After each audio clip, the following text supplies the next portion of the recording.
sebam enya de ni bia sekutu sebam yen machiguho sekutu sebam midian gogofu sewa sekutu sebam DL kase body hinta no no de pa hontoma. DL News.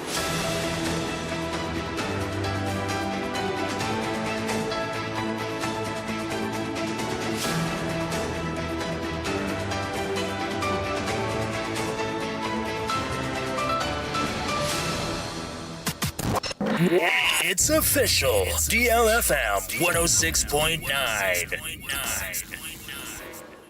Yamamo akwaba. Afito mekande share yen e Facebook no so a na DLFM 106.9 na yamfa kasebo no echiremu emfa ensomum. Ya sha kasebo na se e de free arahosemu e watifede mantam diam. Na enkra abeto DL kasebo epono so echiremu se enipa mako enum etu aka wanom awatifide mantam am ene nsɛmtwɛni baako a mekire radio presenter etu aka no ewo binduli mensinimo ewo upper east mantam nim awatifide mantam na enka ne kyerem sɛ nipa bia yenim wo mudin a wo mudin metotwa edituo akoto de abo adehye a wonom ewo binduli awatifide mantam nim ewo ndra da kwesiata ewo ehine obusuma yego mende toso adu nsia ewo mfempem ye na dununu mu na enka ne kyerem sɛ nipa mako miensa de etuo na ka wonom ayimfa de biamde sese no emu odin ye pa abofra baako a ono so wadi mfinhye ne beye num tum kaja mu nyina da nipa miensa ne de mu nyina etimi ahwere mo nkwa afoforo me ne de biamde sese no ano edin ye pam na ka ne kyerem sɛ enipa hodo a etuo ka mo pra biamde omoda sese na oten no baako ne den Adjoa Bukali ono no oye manager edema Binduli base eye Max Empire radio and TV papai etu aka na biode sese no ano edin ye pam na de hia wonom awo Binduli echiremu se entokwa hodo a aba no homere so awo boko anem patem a mekesei ejantumi num da no aka ho bi ne ama etu etesa no atimi ato ewo Binduli ene nipa mako miensa tim kaja mu nyina da ahwere mo nkwa hofro mienu nso epre mo epre no ano edin ye pam na Ghana fo bakai am eye boko ne mpatem tokwai entokwa hyiase saa ane mfimpim ye ne dunu ba kom nso entokwa hyiase ba pim samla mekese no ase somna sujam ase echina ejai ase etiako ase mu hyeten saa mekese ne tuato Binduli a mekese ni pama komako mensa de tim kaja o manyina dawu ma mensa mienu nso biyam de sese no ano edin ye pam na nka ne kiremu a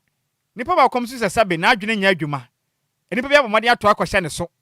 abonutuo ajo no so nkwa ede afiri ne nsem ewo eye dabiri haya daduli ene ye blono baako a ene no ewo boko ne mpata mekese mpinfo ahyase a woni ahwehwemu ede afa hom na bepem samre yi de nya de ahoba moku no aba bonten aba beche de kuta botesi ye enam so ma mekese ne tuato ewo Binduli a nipa mako miensa ewu a foforo mienu nso epra mekese no mda sabia wonom epre wonom kwanti wona hosama efri Binduli ene no wo upper east matena ba wi ye de mu kiremo esemo DL kasebo eso Yantua kasebo ne so na English yamanfro eye police command for edin sama betudwa echemu se eye ade akwanhie ekoso ewo kasowi niba highway ne so na no ayedin ye pa esansa hyenkafo ni bi ento omobo ase entimi entwihyen no sanso no mo omutimoto ne so no ahohyeso pa woso omunya na nya de omode omuwo bi na omode nsemi editudwa efa akwanhie siye endrada ewo kaso atobud eye ahini meboso ne de toso aduonu nsia won fimpim ni aduonu numa emu mienu eto anananom ewo nsiedo abebre nanso ana eprepra na we na ye Chief Inspector Joseph Mensa edema English Yamanfro District Police MTTD ene samtwafo atwetwe komo na ochem se sa kwansha na esiye na yade ankom betimi esi anokwan na emu mahyenkafo ni bi wo hono ma eyem rika tente pa mu betu ewo kwan ne so na odwe ho a wonte ase na no nam so ama kwanhia etimi esi sanso na ochem ayade amaye ncheche bebre e de afa kwan ya wosomo nam eye kwan ne so na emu mo ka bi ya nya ade omutie sanso ana motofo ne so ochire ma traffic ne so a eso red amungina monya medical na so red amakase mu nyina momomode ana mu ngina ene so green na mu betimi akọ na motofo ni bi wo honom a traffic so red na chese car sagina nipa num bi epe ho etimi etwa kwan nim start time nim ana motofo no so aye o maje so mu de o metu moto no de akọche se traffic ne omu hu kra se traffic na so red no so ne ha adwinye papa eno nam so ama kwanhia bebre na etimi si e wo honom no chema baka so we ni ba highway ne dia de bia kwanhia si enne na ye trotro ani moto trotro ani moto sa aden ana wo se etimi basa na eye we krom asi a wo senka motofo ni timi fa so no obeka wanu mu nsem ni na nya de motofo yi ebetie ene mrika tente sa nom de akọbọ trotro na trotro ni mrika tente anso no bebo break na chese wakum ni pade ye wo ho ha adwinye papa to momomode anom nya eya ahohyeso a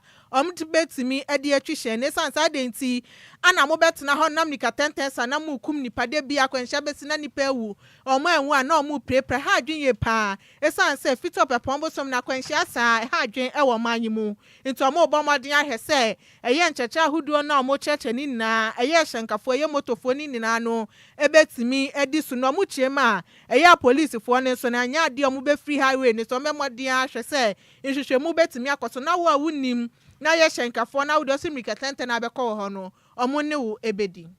yanto akase mo so enkoso anyire mu ewa awrehosem mu na yegusu agire mu ewo kasoa ene mpote yenko pie mu ewo abom red top ayeno no eben West Hills Mall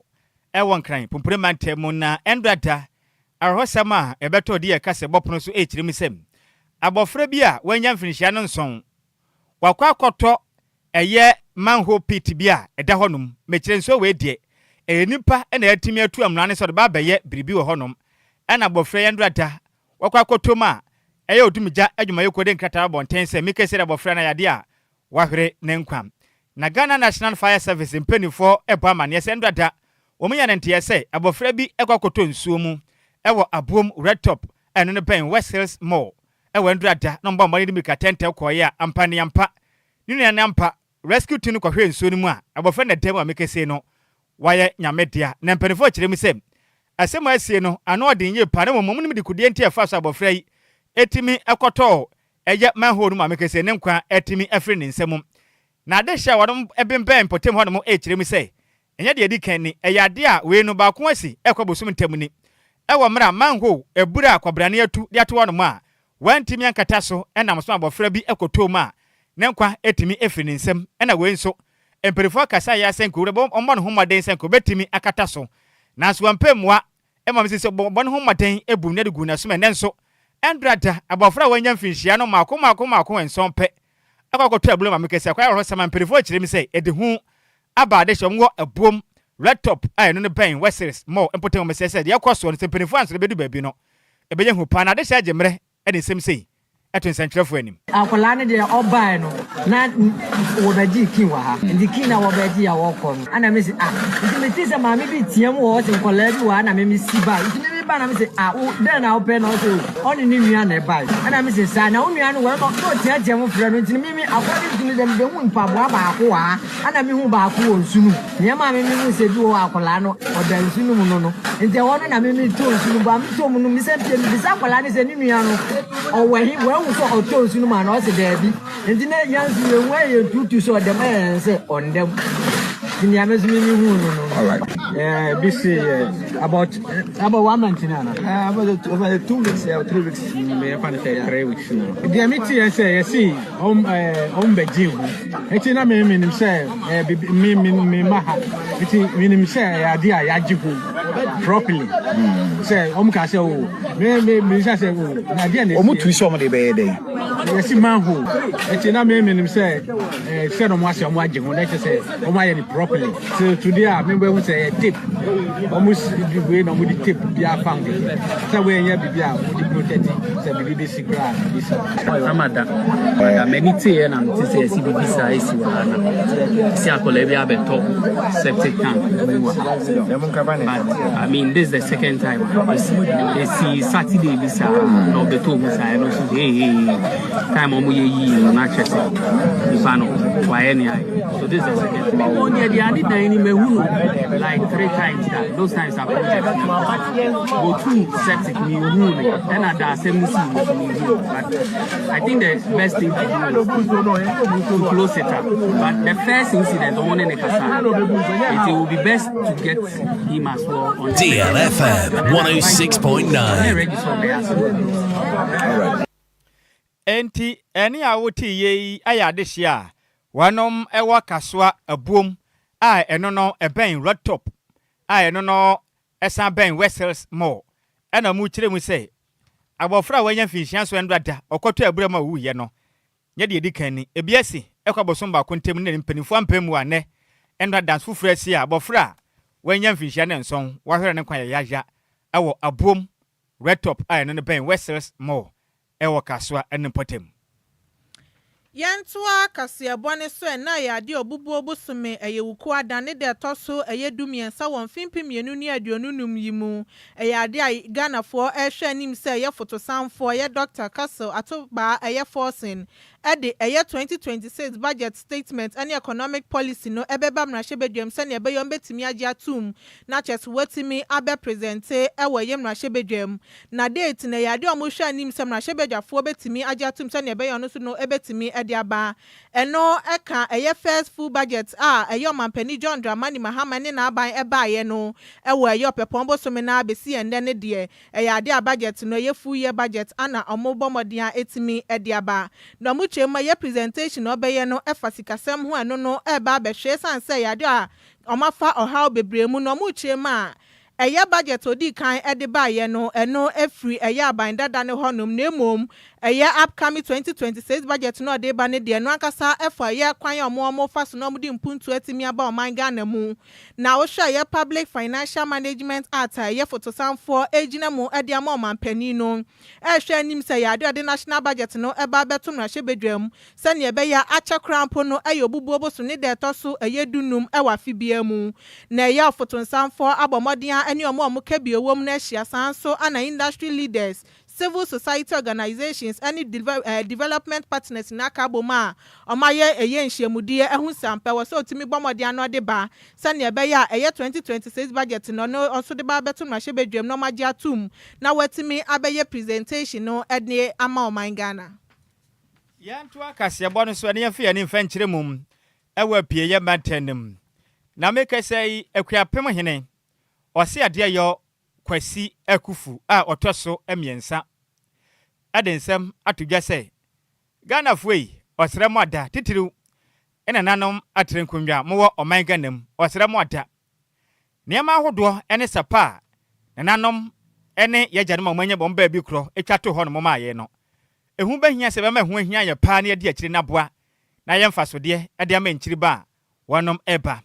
na ekire mi se heritage eboa ma oman Ghana ekire bebia yefire yabekwasem efa niam ahodo oman eye yedea ese egbo ho ban ne boa yen na yetimi kwa yanim efise mperifo akaza sabe sawowere efiri ukrom hina ban ya na wogira wobedwabo asenti nanom bra ye pa bra omogani ekonye eje oman de to no de ma yen yen kasa ya fade yenuane ayedie nanso edu baabi no ne nyina da yira ema brofo ne ma nene oman Ghana ma yeti yepe Ghana ni mpa bibifo mo ene perfume right eno na Ghana ni osode ya odie Ghana mo de okiremu a enya de pa eba ne se ha dwen ose ade yo akufu otoso miensa ekiremu a eyo bia sade titiru na abatan so bia moa na oman Ghana yentete yema ne enkyekere wonom na niam pa ye na nanom amonyom ba bi kro sapo mu twaye ma onan ebebe ya agede de ma oman Ghana no yemfa so bi ne nyina ye moa ye nuane ye nkasa ya fede no me ye na ne mfunu fise da ye ba yira no sabre ne nyina da esum betimi aduane ye mo na oman Ghana no entumpon ne mfiri atomu enkwadom ne yedie entumra oman Ghana ekuapem hene ekiremu sem abatan monkyera moma no hia ene hyepa na na mompa ene setwa ana setwa pa ye na nanom etudigya yen nkasa ye na fade ene kwan de fa so boye mpra no yen kyensete yema sebe beboa na yema no so etena nyina beye panimpa na omowere etimi mfiri tete pa ye ma no anase agyanom di gya yen titiriw efa yen kasa no yen so ne nyine pa fi se yanya ne saa pe da chi bia ne susanso bɔne betimi aka yen se wo man ɔden sa de tuja na no fi da atwa mi na ye ehine bosoma yema ta so de nu nan e won fimpim yenu ne de nu mu a na ye forecourt e de ma akuapem eye ahemfie ho no dwumadi a mbɔ dwadata efa afiwei odwira fa hye kese etodwa e ye akuapem ma na asem tete da so ne se ye boa na nanom esapo mu twa na anemopo mu tuje ma ye ne yabɔ ho ban me kira preserving our heritage securing our future dwumadi etodwa na odin sem sei do tuje no sensei eto yen sem training Continue Kofi Obo enim ewapie mantemu. Ma opia ndana echinchire echirima bibia ti se woko. Yono ni here na le echirima so benya bibia aka. Heritage na anwa na ba na infia da yenim se ya hwenti ayane nanom sesei ya emiemu na ya tichire ni ye na afa hye ye ma ada kare na ye be any for no baby kare kasa it say ye kare kasa enye kwapema happen na meka ho asem enye kwapema happen meka ko gonja meka ko sahara chasa gala man na ayfuna baby are dripe emi say amano nne amano erifafai dodo eti say ye hwe na ye nanom di jaw ye dwa chese ye kasa papa bi kasa ye na ye yeti wanse o American bazia sabi o go bisa brofo o na bisa no o ye pattern na sabi catch ya no ye sanyama heritage no zampa enene heritage no zampa nananum mesram enye nananum wo ikropo ha ana papem nananum amuwo Ghana man akokesi dayenim zampa na adeba kwa ye Ghana for ye heritage titiw a sebe ye na ye ni efio enene illegal mining nema yakoso enyefe mrapi mekase mekasa asemi a wose na krapem de mo gold ana mo wode debi ye wo bi pa kokwa magwase kokwa intino madaroma mo hwe na yentine sa kwa ni na nano momwa na yenhwe na yentene saa kwan nyina ne ya wuti ye no eye akuapem hene ose adeyo kwasi akufu a otoso emiensa nano monsode o monsode na momwa na Ghana kasa yentimi mfani dwuma munyai abrofosem a mato Ghana yenkasa ato atwene babi na no akire dwumade na ase no yebon wura ono na ye ohene edema gonja nano matrenkonwa de den ede eye bi eye kunuto eye jewu swali otoso baako enti kopia mu a mekese nyo no ankasa mum obomaden na no desem ehye ni paafra na okakasa na okirim say in fact dwumadi na nanam atrankonwa die no ekonka ne yepa na aka ne mpo emra na kwampa hodo a yefa so bu o man ni ho no mo no na eye na nanam atrankonwa hyehye pa ene mra hodo omde dwuma ne boa na o man yetime de kyekere o man ni nkura hodo nyina ne senti se ye mu ahemfo ne amfa na nanam atrankonwa mra nya adwuma be ha dwen pa e wo mayi mum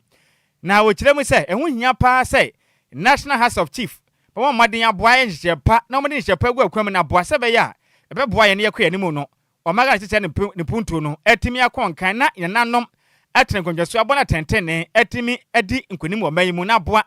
na nipa hodo amanso twe asase ne ahene o manso twe no eto etimi atwam o kyem se ba se be boa pa mo mayi so yetimi akoyanim ewo puntu ne kasa wantimi ankonti ode hye eye yapeguram eye Adam Baba eye Tanko Zakaria no kakasa ye no de nsem se tudwa kirem se ebeboa pa no mebo maden aka ahemfo na edi obo na de ma ahemfo na yenkasa ne ade ye na ma ye ni ko ebeboa pa ma Ghana so yakoya nim ewo mpunto emu. Chiefs remain the custodians of tradition, they are reconcilers and they are dispensers of justice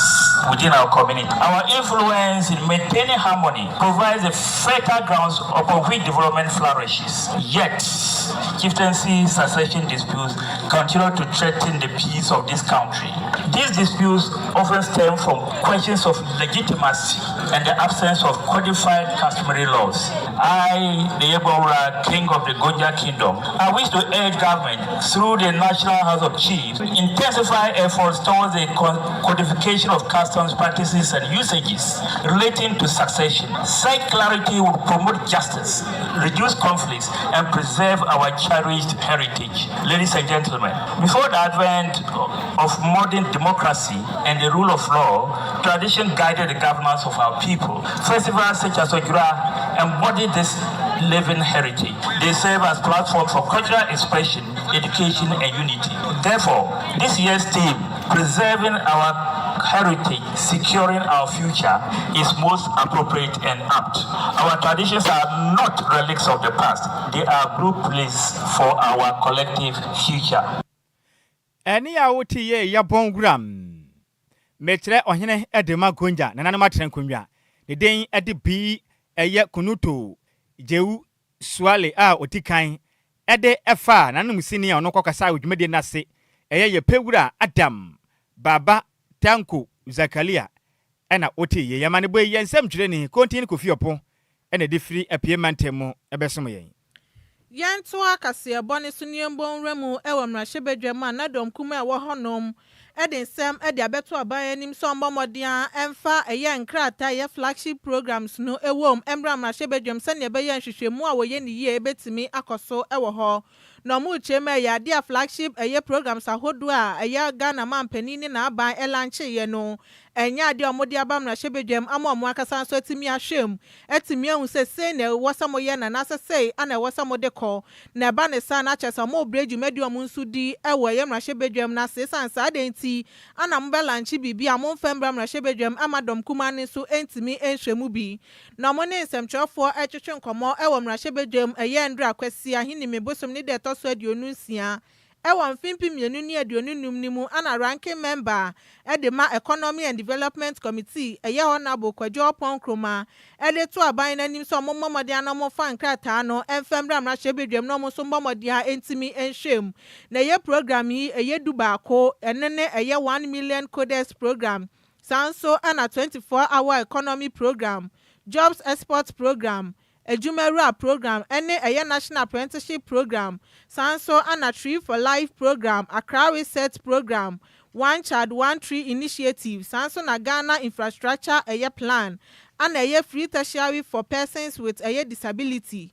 sanso ana no fee stress policy na cheso kani na abo mayade eye dubaako nti adenti ana ban ebetimi alanche eye program dubaako no momodian timi famba mashebedwam sane ebeye eye dom kuma ne so betimi ahwe no matimi a kire se okay se na eye nti na wosa ban ne timi fa ne se no mu na wo mrahebedwam nti mo lanche eye program ya wosa momodian na mutimi ba no de onin samchofo twetwe nkomo no odin sem say edituja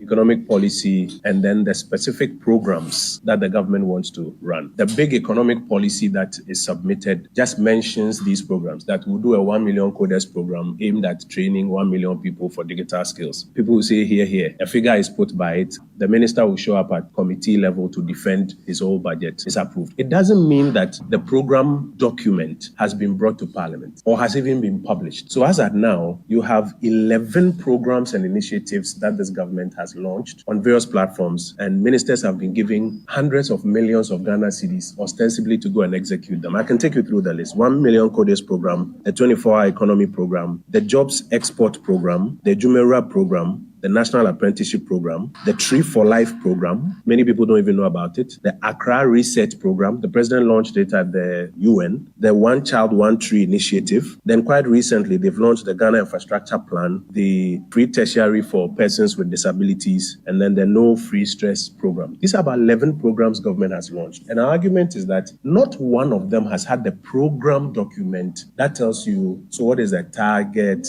What is the selection criteria? What is the result what framework, what are the key performance indicators, so that you can exercise oversight. Even if not just by us members of parliament, you, the media, do you know the details? Do civil society members know the details? Does the general public know? How does even an ordinary person know and access? So it's important that the program documents are properly laid before parliament so that the work of oversight can start. My intelligence suggests that it's even been discussed at cabinet, and the president has instructed that the minister should bring the program documents to parliament. So I think it's important. We don't need to run away from it. The program documents need to come so that now parliament is seized with it, and then oversight can start.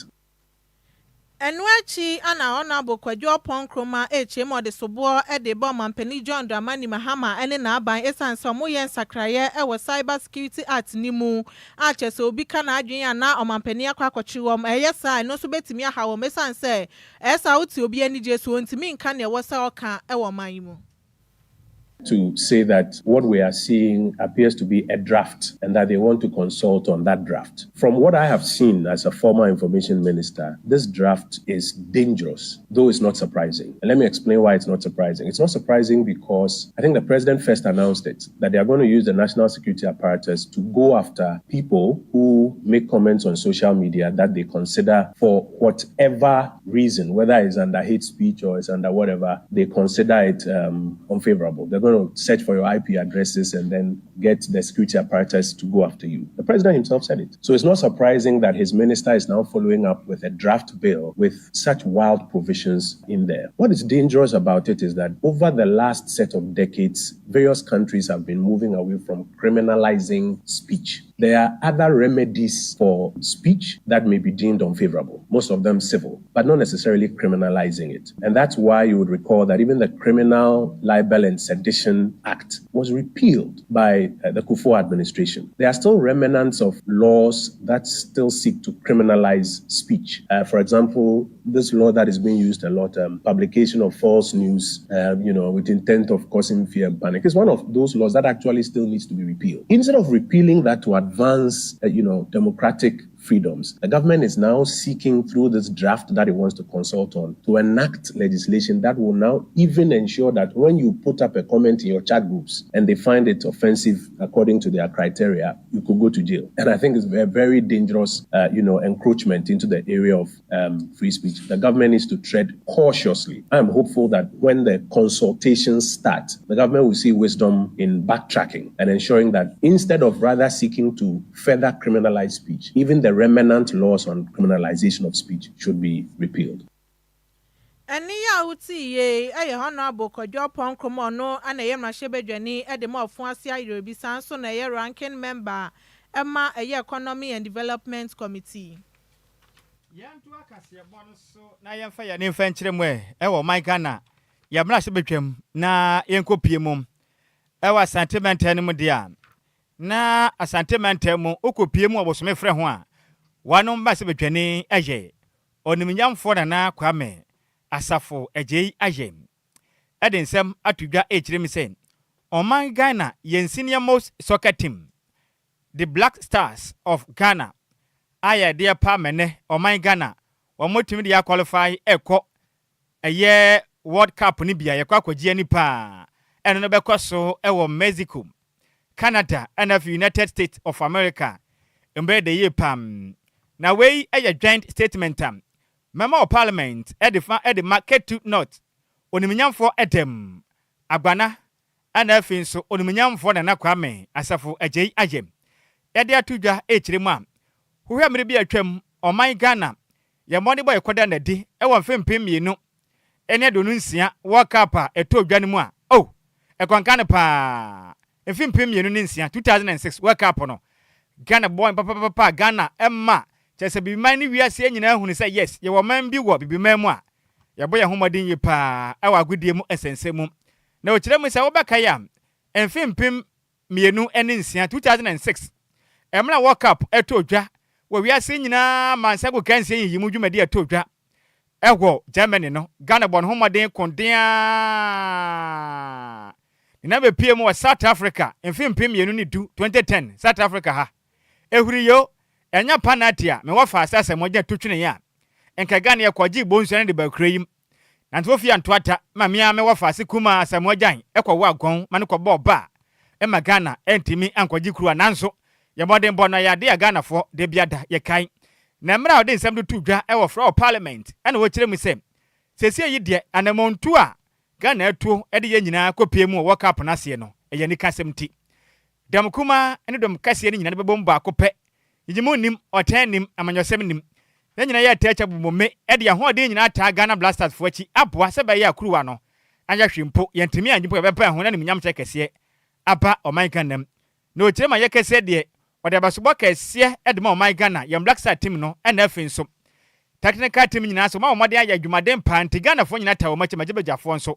eta wɔ no makyɛ de nsɛm sei etu dwa ɔman Ghana yɛ parliament. Mr. Speaker, I am grateful. I only want to submit that it's a joint statement between myself and the Member of Parliament for Ketu North, Edem Eric Agbana. So it's a joint statement from both of us congratulating the Black Stars. I only want to put that on record. Mr. Speaker, I want to thank you and also use this platform to congratulate our Black Stars. Mr. Speaker, from our first debut in 2006 in Germany, Speaker, the Black Stars gave a splendid performance where Africa on our side, Ghana became the only team that had to progress to the round of 16. As we can fast forward, we came to 2010 in South Africa. There again putting up a very splendid performance that saw admiration of all the people in the world. As we can yet again, we have qualified once again to another World Cup, which would be played in Mexico, Canada, and USA. The Speaker,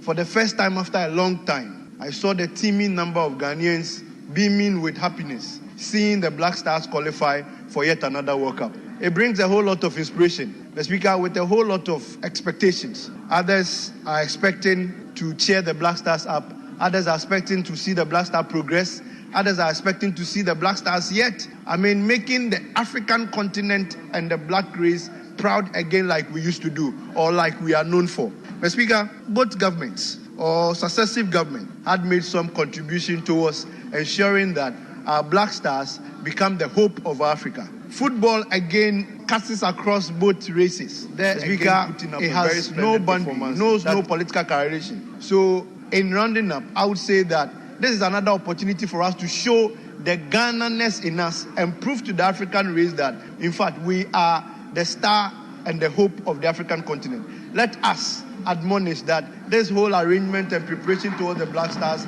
performance in the World Cup will be non-partisan and will open doors for every other person who wants to participate. Thank you. Any awo tie ma shebedwane etema adehia wanom ewo bosome frɛ ho ne den ede oniminyamfo na Kwame Asafo Agyei Agyei ena wote ne nkasa de abaso kɛseɛ pa ebo oman Ghana was senior most soccer team the Black Stars so my idea pa Kofitela yi ya menya adom ne mpanimfo anhwɛ ne yi a wagye fem na okɔ World Cup we ase o Mexico Canada and United States of America there ebeyere pa sakra twi be sensi kurom a because komo bia no madi wom kukua mu ne de se de okeke ka ne wanhwɛ ne yi a ebeye hu pa na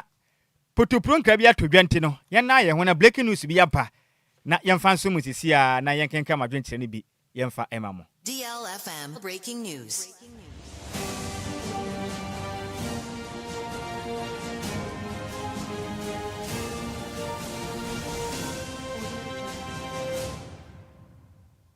DLFM breaking news.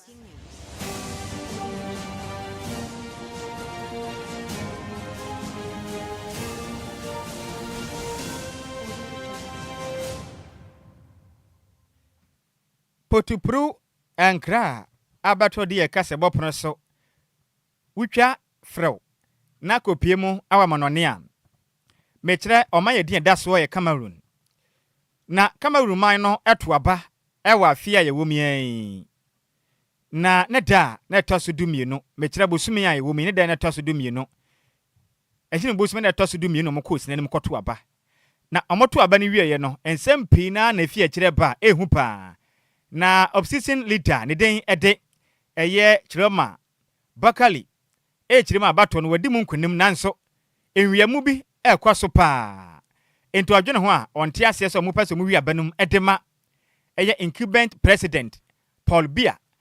Chiremu say wadi mu nkonim nti ɔmpene ntɛndra da basabasayɛ bi ɛkɔ so ɛwɔ ɔman Cameroon mu a ɛkɔ ha adwenye paa ɛma kuro baako ɛdi ɛda soɔ no yɛ Garura ɛhɔ nyinaa kɔgye ta wɔ hɔ nom a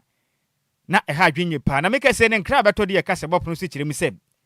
asɔyɛ hwɛ Cameroon mu fa batoɔ soɔ etimi declare incumbent president Edema Nigeria man no Omampeni Paul Bia Sipapa ya bato na moto ye no enkunumdie no eyo no ana economy ka sipapa yi wanya mfinhye na maako aduokron miensa 93 years ene wanya so omampeni a watimi atena oman Cameroon man no so saa mfie pia abato we na omnim senka jansa kyere ya bandra dampo tia gas na to ye nanso no ene ase ahwe Cameroon fu abato so kyere mi se pen wesi ne pen yenka nche wiase nyina se omampeni ono na tia dwaso de ma oman Cameroon no a ne den de Paul Bia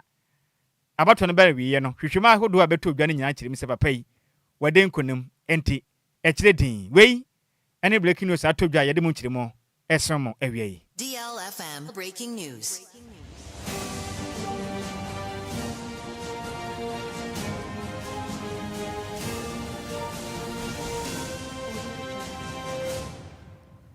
Sikanti utwa esuofra na akopie mu a Paul Bia eden kwanim ewo Cameroon na ba omoto ye no eso tisia de ekyire din nti wutumi hu se oman Ghana ene amahodo bi aka no Africa to be precise ye taste for nkokrafo no ano oden pa ye pa kokra ara meboa our taste for Olman ewo krom ha na bibi mamu no ehu pa Paul Bia 93 years enkane chim so was den kunim bi unti 43 year ana 43 years man ankon so na dwe so be konkwede yakoboa wo no no amfa o manfa ama no bakali wenya tisi ane de ngokura sam na bi mai 93 ho 93 there was sanka by now or pension no na ga on say yeto aba amanyofo no mo de pension ka ho because a pension then ka 60 years David amanyofo no politician bi anu ha pension ka no akurum ha na so bi wa ho obi anya 60 years no wa ho de no ya ban adwuma so onko pension senti na maka kire mo say monya ward na mo sesa mo adwen mo sesa mo adwen a mo be hu difference politicians ne nko pension age ono ankasa hu say wa bre no ono ajai ana the conditions bi a wo hwe na pom din sisi do no afese onko bi odi a na pasem na bi be politician na amayoni say wo no man contest bi oni de jemre edu ba bi na mutumu so obi ewo nkonwam de ne kwa campaign na yes bi mai obo akra our taste for nkokrafo no ano adempa na the idea eye Cameroon for People's Democratic Movement CPDM our penimpa ne den ede Paul Bia da no no o ma san retain city no the idea e kire din 93 years o man penim bio e wo Cameroon manim edro bi anka dem na mkatem yanken ka Ghana fo adwen kire be ne yemfa mama na o ye ne den a sa na aba bi ma ne de o ye ho wie mfa kora na make say me wa fast Virginia purpose the abano say good afternoon dear God bless you yes ya da say piaga ba the abano kire mu say o say Dr. Dominica ye ne yakopon ya adoma mfempem yenu ne aduonu nkron abanse sambo be yi nsem bia no o maga no visa ban na e ba ye no ase ne ma bi ho ye kwataso mu asunto onte ase ene mun kohia no wasamre no wa ye de ntumi nka ho hwe na me wa fase Richard Ahwede aba DJ Ghanaman say in fact ye bo adwumaden pa Nhyiraba Kwadwo Sammy bi na Adjoa Agyei Sikapa mo bo adwumaden na kasebo ne mu ode pa te sa no manama na ye DJ Ghanaman fini so gbetire US station ho no mana kasebo ne nama obo adwumaden ta ye china Star Boy no so hwe live edi free ahafumem airport me so me da say Star Boy ya me nhyira opi na presser was say good afternoon o hwe live edi free osu me so me da say me wo fa say presser ya me nhyira opi na Sweet Elizabeth ya ba say good afternoon my darling Uncle Sam and gorgeous Sikapa DLFM the special station Sweet Betty o the Lebanon zone 4 ya da say na Kofi Parliament ya ba no say Ghana there every day bia sad news is why adai DL news live and clear edi free aguna bobi kuma apa e no deba Kofi Parliament ni me da say na dole ya jewa je dia ba no say good afternoon Samuels and tuntum so yo broni Sikapa in fact mo ba dwumade na ye hote se no hwe live edi free Christian village acheme water me so me da se me wo fa se na open agh no Kofi de na ha no odidwa e wo yenye page ne so hwe omu ne ho wate ne untumi medidwa we I mean yen platform so mesrawo ade bia wo tono koto bi na so obu fa so a DLFM yenka ho wate na Hansi ndio de aba no say good afternoon Sammy B ni Adjoa Agyei Sikapa in fact oda ya se pa na adwumade a yebo edita yem papa that Lumba yen ba bi kwa chief say DLFM adwumade ye di no ekwanka ne ye panto otayachi 24/7 we every Hansi ndio do a ono tie live edi free Atomic Hotel Dansoman and odi free ebe no say happy birthday enko enfama free eye Bonnie a ono no watema Uncle Fifi Bonnie a watema na kuponsha na odi afa ba kwa kan fe no nya okese pam na Janet Ofoluwa osei no odi aba no say good afternoon to you my brother Sammy B and Adjoa Agyei Sikapa great job na o say then great job Black Stars how far can they go? That is the most important part. I say Ghana Black Stars now ma qualify na ma se be join the man de chamo bosome from home wo fa se onimnyamfo na kwame asefo giaye ebo ma ba so sa no ehin fo no de yakọ obra pie mu e World Cup na se kwaji kuruwa no anase dada na yakọ mate yete te sate e me yasan be fia na obisa ho nsensem na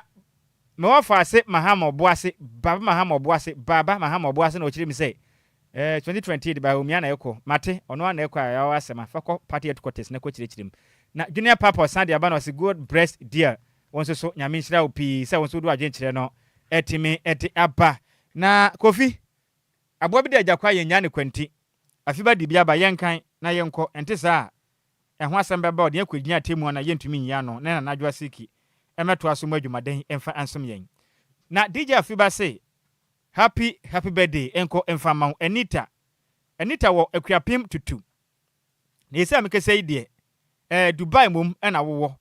free akuapim tutu Anita na mum no se de wo Dubai a wo chede sa wo chede a na o chire ma na kopon ma ne nhyira emfiri soro emehirawo na omadom nye wabese mu ma ompagya ne din konkro ne ma wo so e wo mra ode afoforo ode aka onfie so happy birthday eko etiamao DJ afiba wa fase a wuden ede Anita a wo free akuapim tutu na mum no meke se de mpempre no wo Dubai e hono na wo a wo de won kwen e boa se obeti ahesu aboa abenya sika be preche na busuanya sika de hye omata so nti yakopon hyira opon nti na emfa nkyerɛw na wo da we no wanya no soronko kwa na yakopon ema wo ho ban so happy birthday once again go to you Anita a wo free akuapem tutu anase tutu akuapem na mpempren de wo di ba honom na wo so nkwe e bobrapa e honom yakopon hyira wo da no onye soronko we every DJ afiba oya adwuma DLFM 106.9 na o se emfa wo da soronko we yemfa ema wo kase bɔ ne ye de asi emusemufo no eye maze me berantwe se mu ede ema yen Kofitera Mr Frank Jerry de kopie mu wo Facebook na fisi YouTube kase bɔ no wonya bi ehwe ye ede mayen DJ Zikbi echinchim every ne fruma edesem ya wie na kan fo ebesin konya beso me dia meje so eye wo fa Nhyiraba Kwadwo Sammy B mene Adjoa Agyei Sikapa. Ye kwe hwan na eba. Na Adjoa Silky. One hwan. Sexy journalist. Ana afi. Kwame Efum. Na Adjoa ye obi on fan fans ni agro. Ohun radio no wana aye den. Wana auto. What na na Adjoa Silky, what na no ba ye den. Enya wo dia bio. What don saka ba ye den. Ye betu deje. Na mra ene wadi ni sen. Sani ese. Papa na Adjoa ye obi ope fans papa mo no mlane a ene ye dwada. Oba ya adwen pa sana mlane na ye nkwe. Akire mu hima, efifi mu hima, enkacha hima. Radio mu ya santo. Michael Jackson. Ena da ben. Ejuada. Enti dwumade ndi be na da so. That the Lumba special. Yes, ramfa nsanka. Dwumade ba kwa wo ma aye emane ye nika pa ye eba na ba. Etekwan so na ye den. Ateko. Eno ye sexy bet na se. Na dwumade ye wesu no no wadi ho nkonwa. Akire mo hene so ka ho bi. Imamu nyina moniti a.